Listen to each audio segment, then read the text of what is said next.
한번 따라하겠습니다. 하나님의 절대 주권을 인정할 때 기도의 응답이 있습니다. 여러분, 우리가 다니엘의 기도회를 시작하고 나서 일주일 됐습니다. 우리가 기도의 능력을 경험하고 또 다른 때보다 정말 우리가 기도를 열심히 하고 있지 않습니까? 그런데 우리가 이렇게 기도를 열심히 하고 있음에도 불구하고 마음이 약간 허탈해질 때가 있습니다. 이 다니엘의 기도뿐만이 아니라 우리가 기도 생활하다 보면 정말 처음에 멋 모르고 기도를 합니다. 그런데 응답이 오거든요. 하나님의 음성을 듣고 막 체험을 하거든요.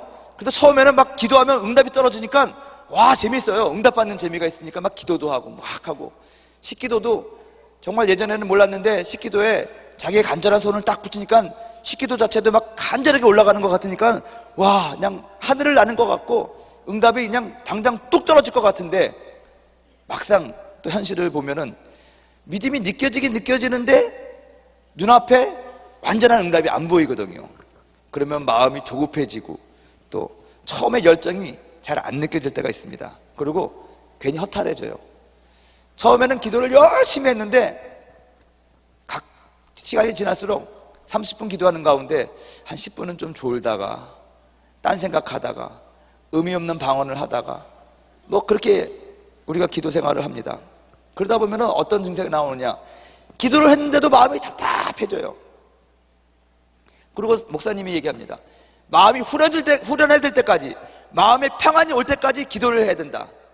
근데 하기 싫은 거예요. 기도를 한 3분이나 한 10분 했으면 마음이 평안했으면 좋겠는데 1시간에도 기도해도 평안이 안 올 걸 미리 짐작을 하고 있거든요, 우리가. 그러니 기도하기가 싫고 짜증이 나고 그렇다는 것입니다. 뭔가 느껴지긴 느껴지는데 답답한 거예요. 그리고 옆에서 은혜 받는 사람들 보면 그래, 나도 저럴 때가 있었지, 뭐 이런 생각하고. 여러분, 이 기도 생활을 오래 하는 사람도 이런 사이클이 있습니다. 그리고 이렇게 작전 기도할 때도요, 이번 주가 상당히 어려운 주간이에요. 사실은 일주일은요 정말 열심히 해가지고 막 여러분들이 막 사랑에 불 붙어가지고 막 하는데, 이 중간에 한 7, 8일부터 이 고비가 오는 거거든요. 여러분, 우리 교육자들하고 볼링을 치러 갔는데 볼링도요 10프레임까지 하잖아요. 그러면 첫 프레임은 힘이 딱 들어가가지고 막 던집니다. 막 고랑에 던져도 할렐루야 괜찮아, 그리고 막 그냥 힘으로 막 때리죠. 근데 한 5, 6프레임 가면은 이 집중력이 떨어져요. 그래가지고 공이 비실비실하고 핀을 제대로 못 보고, 그러고 나서 에이 그럽니다.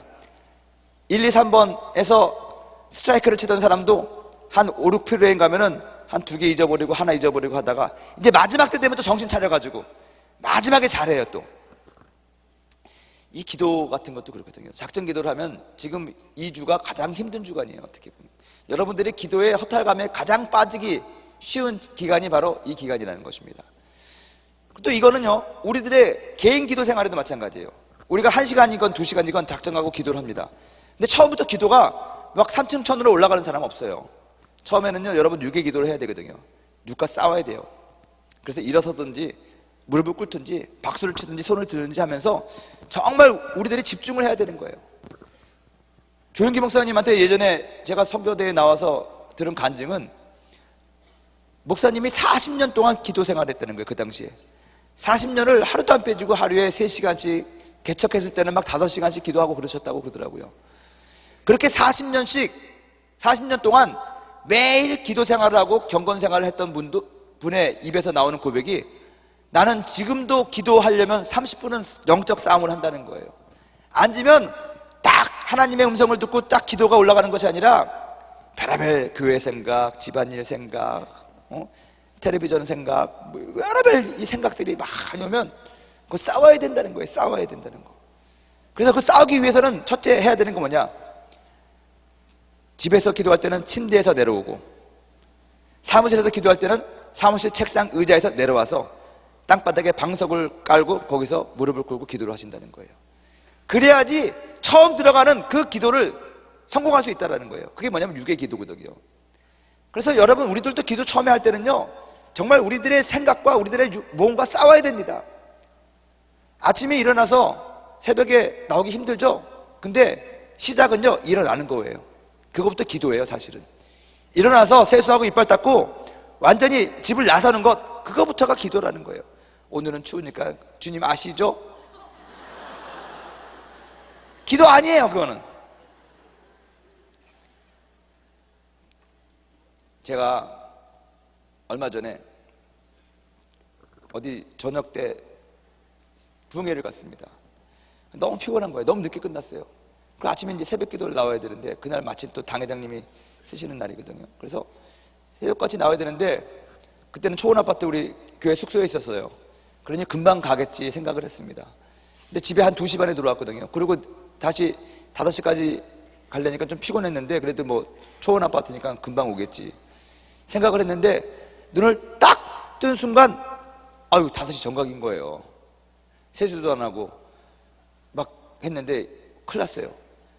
그럼에도 불구하고 빨리 좀 늦더라도 옷을 후다닥 챙겨 입고 성전에 왔어야 되는데 그만 갑자기 내 머리 가운데 든 게 뭐냐면 스마트폰이 있구나.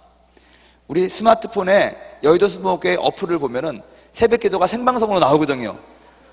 그래서 오늘은 지금 가면은 그래도 10분은 걸리고 목사님 설교 다 까먹고 안 되겠다.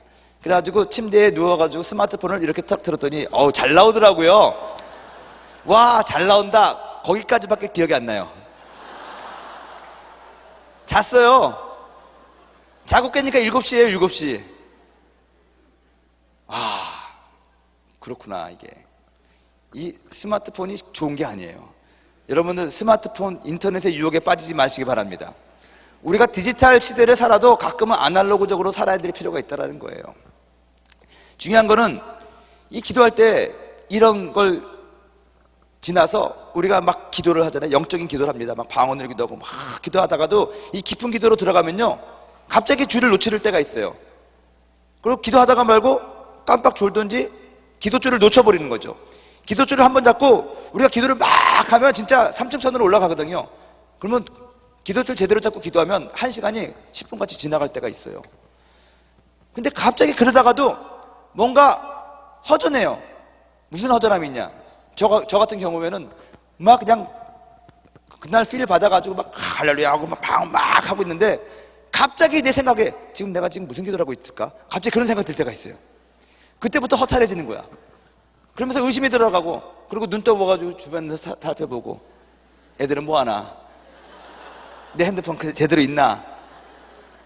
뭐 이러다가 보면 이제 기도줄에 이제 완전히 녹혀지는 거예요. 이게 뭐냐면 마음이 허해질 때입니다. 기도에 허탈감에 빠질 때예요. 잘 하나님을 느껴지지가 않는 것이죠. 이때는 여러분 뭘 해야 되냐?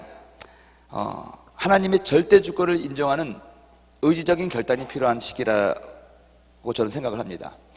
우리는 삭개오의 기도를 통해서 하나님의 절대 주권을 인정하고 우리가 하나님의 그 기도의 그 파도를 다시 타는 법을 오늘 좀 배우려고 합니다. 여러분, 기도라는 것이 뭐냐면 비행기가 마치 이륙을 할 때 처음에요, 자기가 가지고 있는 모든 엔진의 약 50%를 소진한답니다. 그래가지고 이게 올라가는 거거든요. 그래서 올라가면은 구름을 뚫고 올라가요.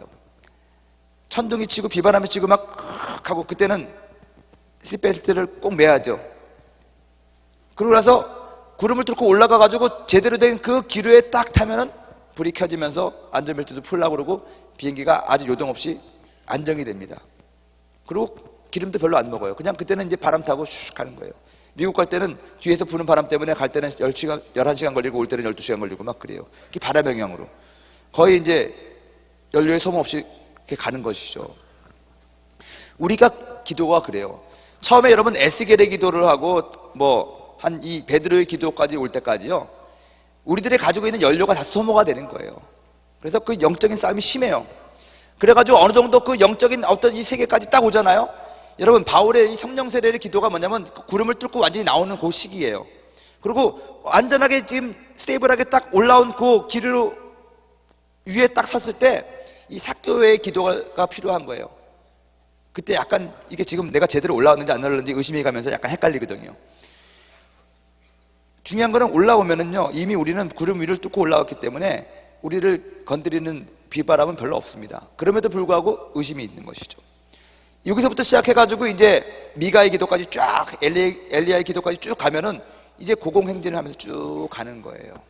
영적인 어떤 그런 줄을 잡고, 기도의 줄을 잡고 쭉 기도가 깊어질 수 있는 그런 단계까지 온 것이죠. 근데 이전까지는 참 이게 여러분들의 싸움이 많습니다. 갈등이 있고 힘이 있고, 그러다 보면 마음이 허해지기도 하는 바로 그런 시기라는 것입니다. 이런 시기를 벗어나는 방법 가운데 이제 삭개오가 우리들에게 가르쳐주는 교훈이 있습니다. 삭개오는 어떤 사람이었습니까? 이것부터 한번 생각을 해봐야 됩니다.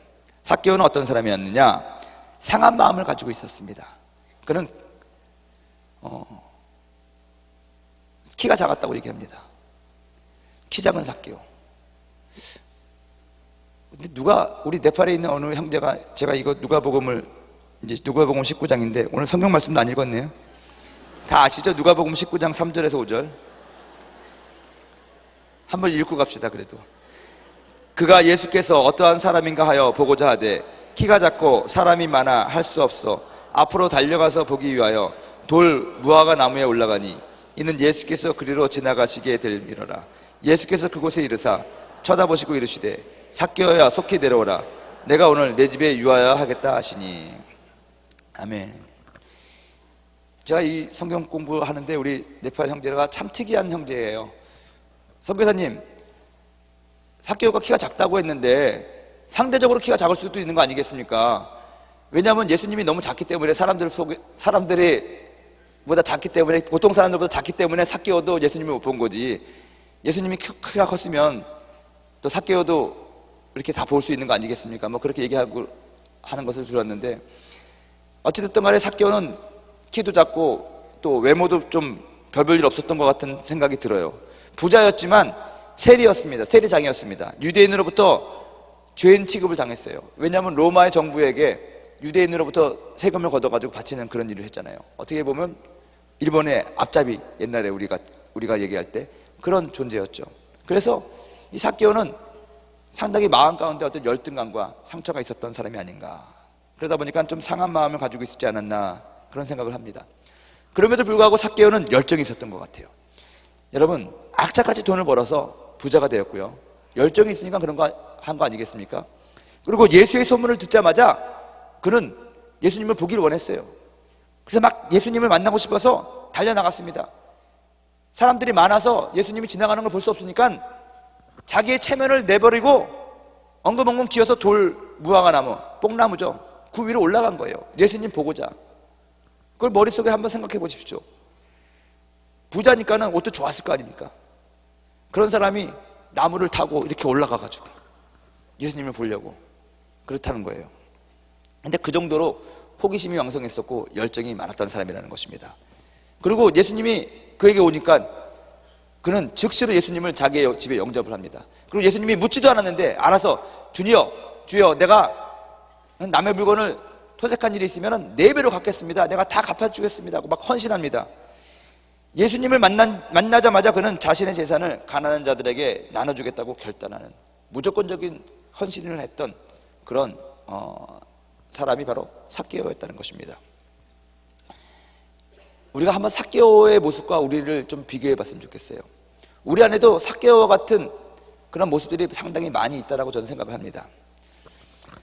사람들마다 이 기질이 다 달라요. 크게 4가지 기질이 있는데 이 기질과 자기의 기도 스타일이 많이 다르더라고요. 저는 제가 지금 소개하는 거는요, 제 개인적인 체험이 많기 때문에 여러분들이 참고만 하시면 됩니다. 그리고 여러분들의 스타일에 맞는 기도와 그런 것들을 좀 적용하는 것이 지혜가 필요해요. 예를 들어 가지고 우리가 크게 4가지 스타일의 어떤 기질이 있는데, 첫째가 다혈질이잖아요. 다혈질은 어떤 사람입니까? 베드로 같은 사람이 다혈질입니다. 이 다혈질은요, 막 금방 그냥 불 붙었다가 금방 식었다가 그래요. 아주 그냥 또 외향적이잖아요. 그리고 다혈질이 하는 소리는 꼭 그럽니다. 화내놓고 나서 나는 뒤끝 없어, 뭐 이런 얘기를 합니다. 근데 뒤끝은 없는데 돌아보면 자기가 던진 폭탄에 주변이 다 죽어 있어요. 그리고 자기 혼자 뒤끝이 없대요. 이런 사람이 바로 다혈질입니다. 담즙질이 있죠. 뒤끝 있어요. 사도 바울 같은 사람은 아마 담즙질일 것이다 라고 합니다. 이 담즙질일 사람한테 한번 찍히면요 평생 갑니다. 아주 집요하죠. 담즙질의 사람 앞에서는 말을 잘해야 돼요. 단어 선택을 잘해야 돼요. 왜냐하면 말꼬리 잡는 사람들 담즙질입니다. 그리고 또 무슨 질이 있습니까? 우울질이 있어요. 우울질은요, 모세 같은 사람이 우울질입니다. 그 우울질은 아주 꾸준해요, 사실은요. 그리고 상당히 비판적입니다, 사실은. 그리고 연구를 많이 합니다. 학자 중에 이 우울질이 많아요. 과학자 중에. 공부 잘하는 사람들 대부분 보면 우울질입니다. 왜냐하면 진득하게 책상에 앉아 있을 수 있어야 되는 거거든요. 점액질이 있어요. 점액질은 도마 같은 사람. 불평이 많죠. 뭐가 어쩌다 뭐가 어쩌다. 다니엘 기도 오니까는 뭐 도둑도 있고 뭐도 있고 맨날 불평한다. 근데 다니엘 기도 한 번도 안 빠져. 아, 목사님, 우리 교회는요 뭐가 이렇고 참 그래요. 근데 절대로 교회 안 빠져요. 아, 우리 구역은 구역장이 이렇고 뭐가 어떻고 우리는 모임 장소도 없고 다른 교회는 이런 거 잘하는데 늘 불평하는데 교회는 절대로 안 빠지죠. 이런 사람 대표적으로 점액질이에요. 근데 이런 사람들이 이제 각자의 스타일이 있으니까 기도를 하는데, 여러분, 이 베드로와 같은 그 다혈질의 사람은요 왕권의 기도 잘합니다. 그냥 강하게 선포하는 거예요. 그래서 우리가 월드미션 같은 사역 나가잖아요. 그래서 이 기도 시킬 때는요 지혜롭게 기도를 시켜야 돼요. 딱 기질을 봐가지고 쟤는 선포하는 기도, 귀신 쫓는 기도, 이 다혈질의 어떤 그런 기질이 있다 그러면 쟤를 앞서서 너는 귀신 들린 사람 앞에 가가지고 붙잡고 기도하는 사람이다. 그러면 그 사람들은 앞으로 돌격이거든요. 그냥 무조건 그냥 그 사람이 뭐 침을 뱉다 말다 못하면 붙잡아가지고 그냥 예수 이름으로 명하노니 막 하거든요. 근데요 우울질의 사람 앞에 가라 그러면요 생각이 많거든요. 그 사람들은요 이 기도를 하면 이 사람의 심리적인 요인이 뭐가 있을 거 내적 치유를 해야 되는데 막 그러는 거잖아요. 그러다 보니까 앞에서 축사를 제대로 못해요. 그 사람 뒤에서 중보기도 해주고 그 다음에 상황 정리하는 어떤 그런 걸 해줘야 되는 것이죠. 담즙질의 사람은요 에스겔의 기도 잘합니다. 사실 왕권의 기도하는 사람은요 목적 별로 상관 안 하고요 무조건 믿고 봐요. 선포하고 봐요. 근데 이 담즙질의 사람은요 목적이 분명하지 않으면, 동기부여가 안 되면 잘 움직이지도 않고 기도가 잘 안 되거든요. 그래서 이 에스겔의 기도를 잘하는 사람들은 이 담즙질의 기도예요. 이 바울이 담즙질적인 기질이 많아가지고 그는 항상 서신을 쓸 때도요 분명한 목적과 그 분명한 기록 목적을 기록을 했어요. 베드로전서 같은 거 보세요. 그런 거 없어요. 그거 찾을 때 헤매요. 그 신학자들한테 물어보세요. 사도 바울같이 이렇게 화끈하게 이게 이 사람이 쓰고자 하는 목적이구나, 그런 것이 잘 안 밝혀지는 거죠. 베드로전서 같은 경우는 거기에 있는 건져야 될 것이 되게 많죠. 이것도 좋고 저것도 좋고. 우울질의 사람들, 이 모세 같은 사람들은요 이 사람들은 아주 꾸준한 사람이거든요. 한나이기도 잘하는 사람들입니다. 내가 우울질이다 그러면 나는 지금 급하게 지금 뜨지 않아도 꾸준하게 내가 하겠다. 어쩌면 우리 다니엘 기도에 출석 개근하는 사람은 아마 우울질에 있는 사람이 더 많을 거예요. 다혈질의 사람들은 나한테 카톡을 보내겠죠. 목사님 오늘 늦게 일어났어요. 근데 한번 찍어주면 안 돼요? 이거. 점액질의 사람들은요 이 아브라함과 같이요 약속을 확인하고 또 확인하고 그런 사람들. 하나님 말씀 주십시오. 말씀 줬는데도 또 주십시오. 뭐 이런 사람들이 이제 점액질의 사람인데, 제가 좀 이걸 재밌게 얘기해서 그렇지 이게 다 긍정적인 뜻이 있는 것입니다. 자기의 기질을 에 맞는 기도 스타일을 가지고 그것을 강점으로 사용해 가지고 기도를 하면은 하나님의 응답을 더 받는다는 거예요. 아멘. 여러분, 이 삭개오의 기도를 보면은요 삭개오가 가지고 있던 그 기질에 맞춰서 예수님께서, 삭개오는 아마 다혈질적인 기질이 좀 많았던 것 같아요. 아주 즉각적이었죠. 그리고 화끈했죠. 그러한 삭개오를 주님께서 치유해 주시는데, 여러분 주님께서 치유해 주시고 그분을 찾아오는 방법이 뭐냐, 삭개오가 예수님께 온 게 아니라 예수님이 삭개오로 왔다는 거예요. 삭개오는 한 거는 뭐냐, 그 뽕나무 위에 올라가서 기다린 것밖에 없어요. 그런데 예수께서 어떻게 삭개오를 아시고 그의 이름까지 불러가면서 그가 올라가 있는 나무 밑에 와서 삭개오야 내려오라. 삭개오는요 놀라서 아마 나무에서 떨어졌을 수도 있어요. 어떻게 당신이 나를 아냐는 거죠. 그리고 예수님께서 뭐라고 말합니까? 내가 너희 집에 유하여야겠다. 삭개오가 초대하지 않았어요. 예수님이 스스로 오셨어요. 여러분, 기도의 허탈감에 빠져 있는 우리들에게 예수님이 직접 찾아오십니다. 너무 걱정하지 마십시오. 목사님, 나는 어저께 성령의 음성을 못 들었고요. 나는 왜 이렇게 다른 사람들 은혜 받는데 왜 뜨겁지를 못하죠? 대부분의 오래 믿은 사람들이 그런 증상을 많이 보이거든요. 임원들, 리더들이 그런 증상이 있어요. 그게 왜냐하면 너무 분주하기도 하고 이 허탈감에 빠져 있는 상태가 너무 오래 있기 때문에 그래요. 우리가 사역이 중요한 게 아니라 예수님과 관계가 더 중요한데, 우리가 열심히 교회 생활 하다 보면은 너무너무 분주해가지고 마리아가 되지 않고 마르다가 다 되어 있거든요. 그런 사람들이 다시 한번 이 제자리로 잡기 위해서는요, 마음이 허탈한 감이 있고 마음이 참 드라이합니다. 근데 걱정하지 마세요. 예수님이 아시고 삭개오에게 먼저 찾아왔다는 거예요. 응답의 주체가 하나님이라는 것이죠. 그리고 주님은 인격적입니다. 삭개오한테 물어봐요. 삭개오야, 내가 너희 집에 유하여야겠다. 삭개오의 동의를 구하는 것입니다. 예수님이 여러분들의 마음까지 찾아와가지고 다시 한번 두드린다는 거죠. 사랑하는 아무개야, 내가 네 마음에 거하여야겠다. 너희 비전에 거하여야겠다. 너희 생각에 거하여야겠다. 할렐루야. 그때 삭개오처럼 문을 열고 주여 오시옵소서 하고 정말로 하나님 앞에 여러분들의 마음을 드리는 그런 결단이 필요하다는 것입니다. 여러분, 우리가 남녀간에 연애를 해도요, 우리들은 불과 같은 사랑을 원합니다.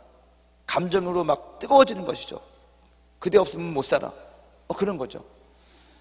여러분들 미치도록 연애해보는 것이 우리들의 소원 아니겠습니까? 미치도록 연애를 못 해봤으면 여러분 기도하시면서 미치도록 연애를 한번 해보시기 바랍니다. 저는 좀 미치도록 해봤거든요. 저는 연애할 때요, 저희 집은 성북구 장희동이었고 우리 집사람은 강남구 대치동이었는데 11시 반에 집에 가면은 12시에 자전거 타고 대치동까지 와가지고 대치동 음마아파트 18동 앞에서 공중전화박스에서 전화 걸면은 한 번 전화 딱 하면 띵 하면 우리 집사람이 눈치를 착 채고 베란다에서 몰래 어머니 아버지 주무시고 있는데 몰래 이렇게 얼굴을 내밀거든요.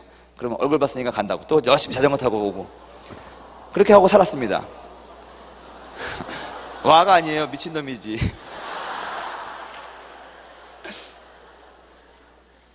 여러분, 그렇게 해가지고 우리들이 결혼했는데요, 정말 우리들의 사랑은 영원할 것 같아가지고요, 정말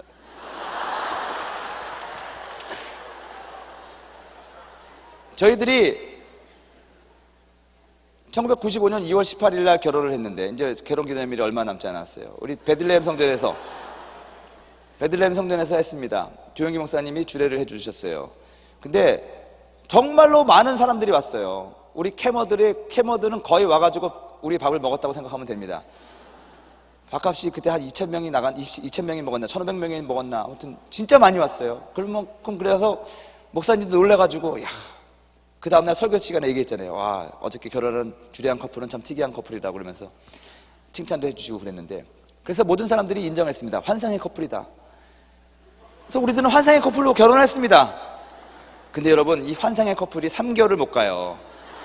3개월 후에는 환란의 커플이 되는 거예요. 정말로 모든 것을 내어줘도 아깝지 않는 자매고 모든 것을 내어줘도 아깝지 않는 형제였는데 같이 살아봐요. 이게 틀리더라고요. 근데 나중에 깨달았어요. 사랑은 감정이 아니라 이성이구나, 의지구나.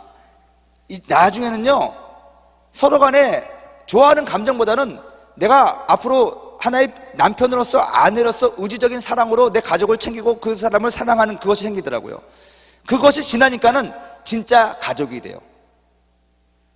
그때는 사랑이라는 말을 할 필요도 없어요. 그냥 너가 나고 나가 너가 되는 거예요.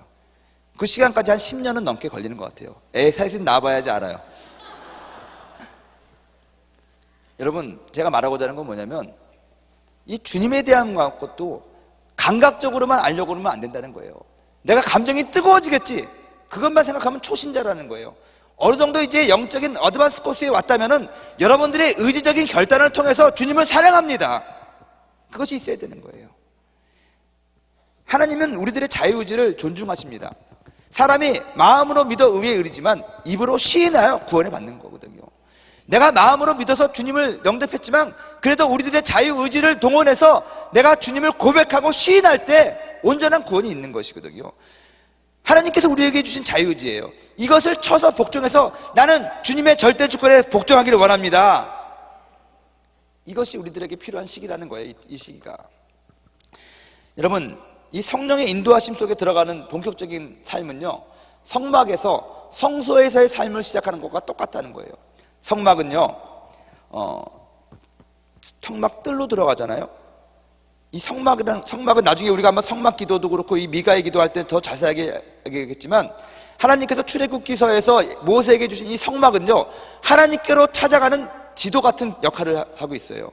하나님을 예배할 때, 하나님을 만날 때 어떻게 예배해야 되는지, 어떻게 기도해야 되는지를 잘 순서를 알려주고 있는 것이 성막이거든요.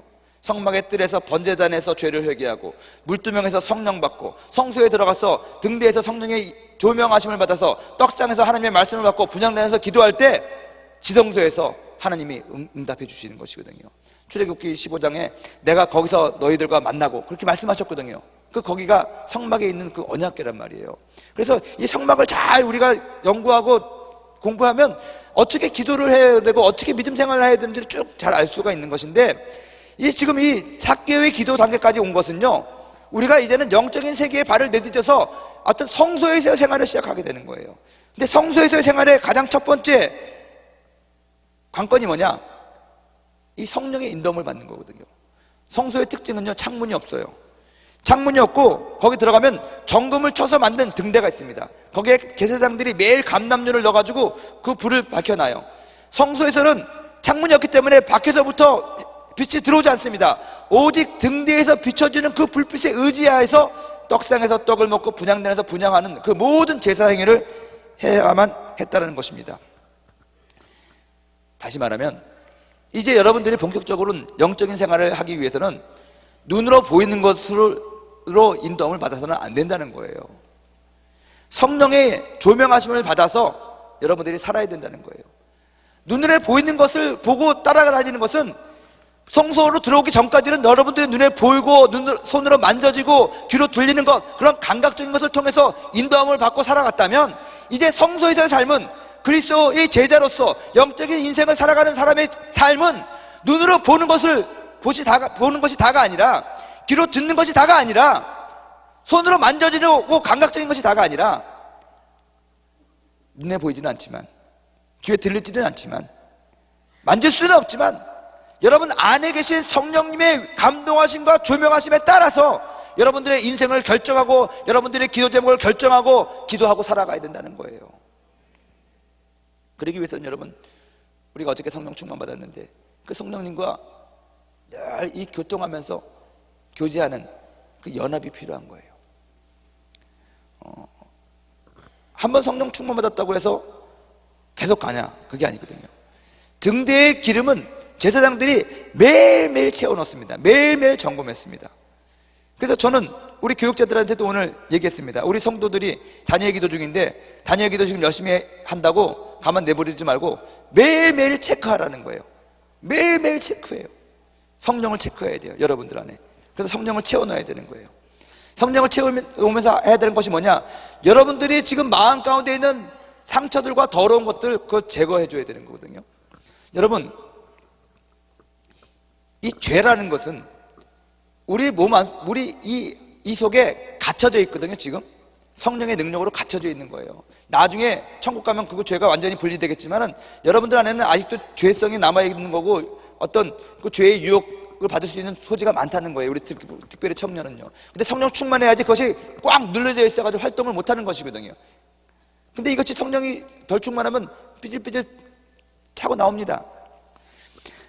많은 사람들이 성령의 음성을 못 들었습니다. 나는 왜 성령세를 못 받습니까? 그런 얘기를 하는데, 죄송한 얘기지만요, 근본적으로 여러분들 속 안에 있는 그릇이 깨끗해야 된다는 것입니다.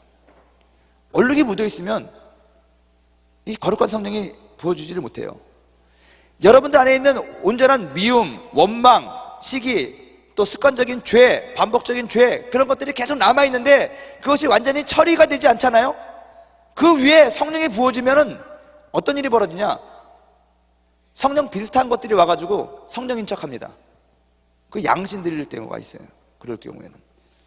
그렇기 때문에 제일 중요한 것은 우리들의 마음에 있는 그 찌꺼기들이, 쓰레기들이, 감정적인 쓰레기들, 영적인 쓰레기들이 치워져야 된다는 거예요.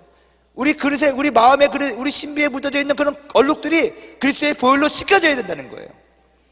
그래서 여러분들이 하나님 앞에서 이 매일매일 이런 성령의 재충전과 점검함을 받는 거예요.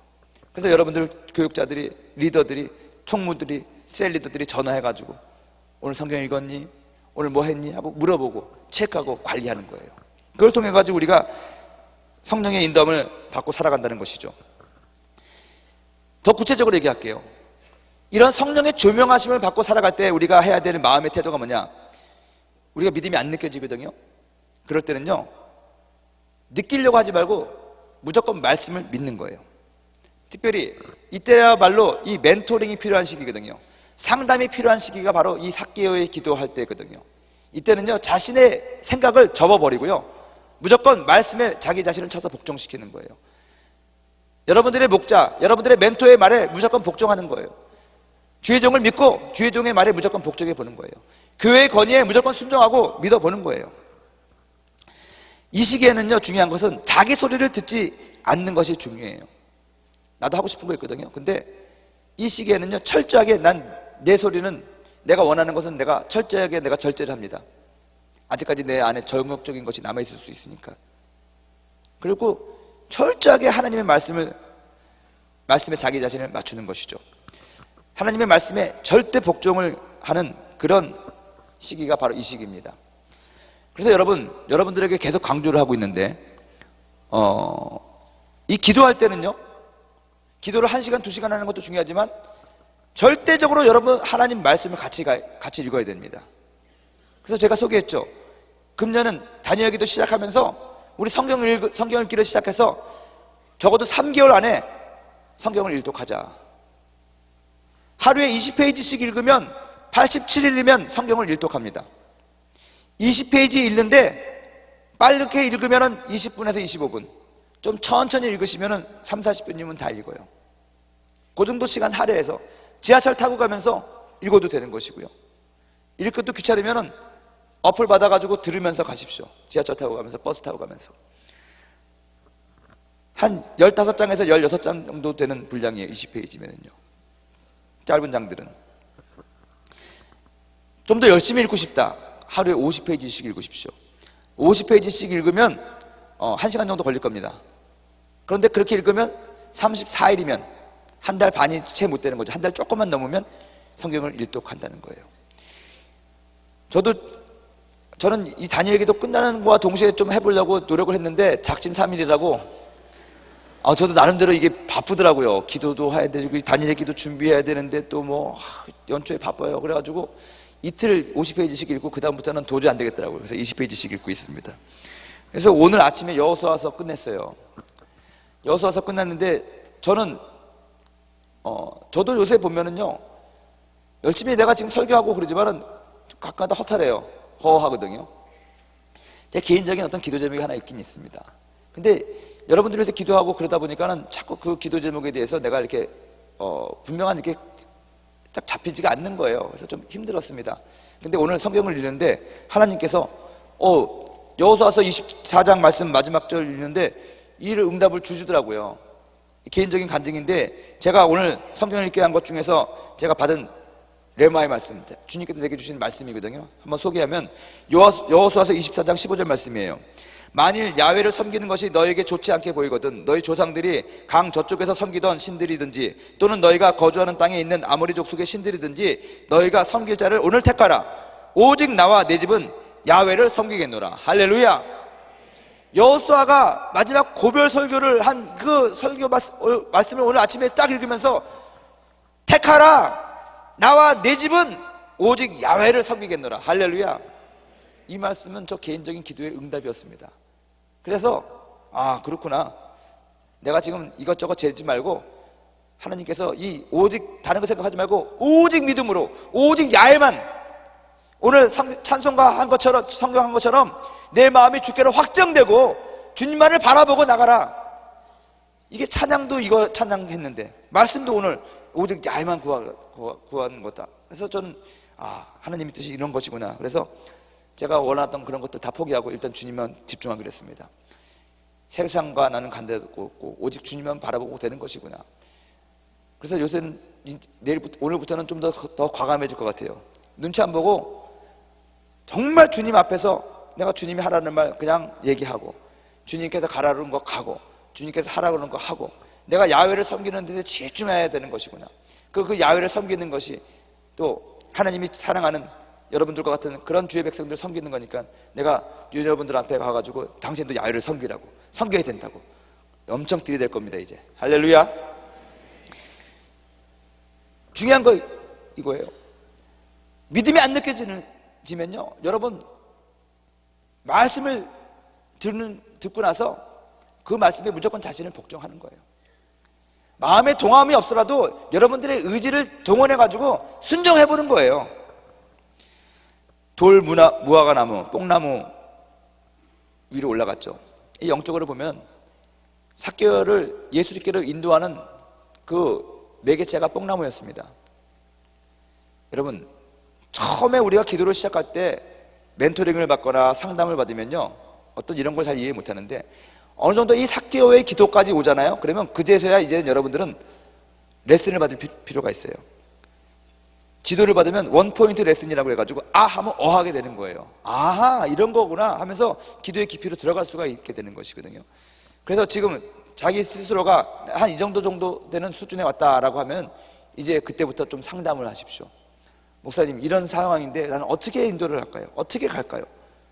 여러분들의 그 선배들한테 물어보세요. 그러면 그들이 자기가 경험했던 그런 것들이 여러분들에게 상당히 많이 도움을 줍니다. 책을 보십시오. 그때 기도에 관한 많은 책들이 있는데 처음부터 기도에 관한 책을 많이 읽으면은요, 여러분들이 선입관에 잡혀가지고 기도가 자기 나름대로의 스타일이 안 생겨요. 그래서 저는 강조합니다. 몸으로 먼저 기도를 좀 체험해보고 어느 정도 수준이 됐을 때 기도에 대한 책을 읽잖아요. 그러면 자기가 스스로 판단할 수가 있어요. 이렇게 기도해야 되는 것이구나. 이래야 되는 것이구나. 여러분, 큐티를 하는데 큐티도 마찬가지입니다. 처음으로 큐티 할 때 어떤 우리가 매일 성경이라든가 생명의 삶이라든가 그런 거 가지고 초신자들이 큐티를 많이 하죠. 그거 어떻게 보면요, 되게 위험한 거예요. 여러분들도 모르게 그 필자의 영성과 그 묵상에 여러분들이 잡히게 돼 있어요. 한번 그렇게 잡혀버리면 그 말씀을 통해서 그 말씀을 보고 하나님이 오늘 어떻게 말씀하시는지 안 들리고 그 자어자의 그 사람이 한 것이 생각이 나는 거예요. 그래서 큐티 is not duty라는 말이 있거든요. 큐티는 일이 아니에요. 큐티는 그야말로 듣는 거거든요. 그래서 제일 처음에 제일 좋은 큐티는요, 성경을 다독하는 거예요. 다독하면서 자연스럽게 여러분들이 눈에 들어오는 말씀이 있어요. 그게 성령이 해주셔요. 그 다음에 어느 정도 레벨이 됐을 때 생명의 삶도 보고 매일 성경도 보면서 큐티 보조 그 책자를 보면은 여러분들 스스로 그것을 판단할 수가 있는데, 우리들의 맹점은 뭐냐면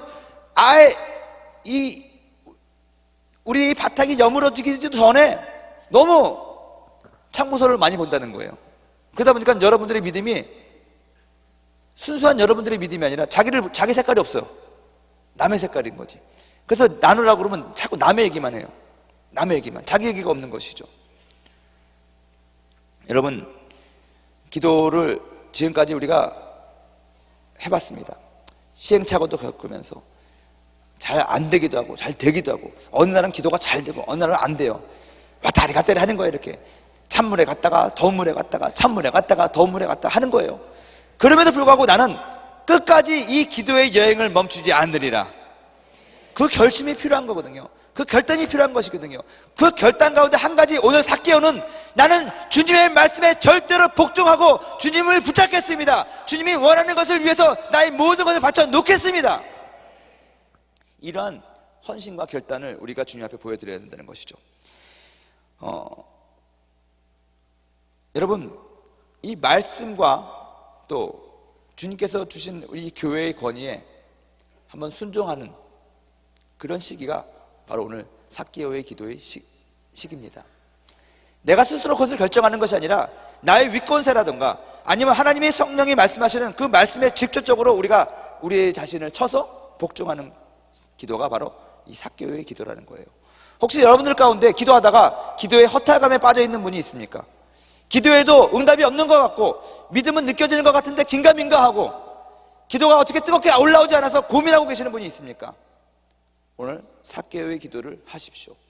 여러분들의 생각을 내려놓고 이 주의 말씀에 전적으로 순종하겠다. 주의 종의 권위에 절대적으로 한번 순종해서 따라가 보겠다. 하나님의 말씀이 오늘 나에게 하시는 이 말씀이 무슨 말씀을 하든지 간에 내가 거기에 순종해서 그 길을 그거대로 한번 살아보겠다. 그렇게 됐을 때 예수님께서 삭개오에게 말씀하신 삭개오야 오늘 너희 집에 구원이 임하였느니라. 할렐루야. 응답이 떨어지는 것입니다. 아멘.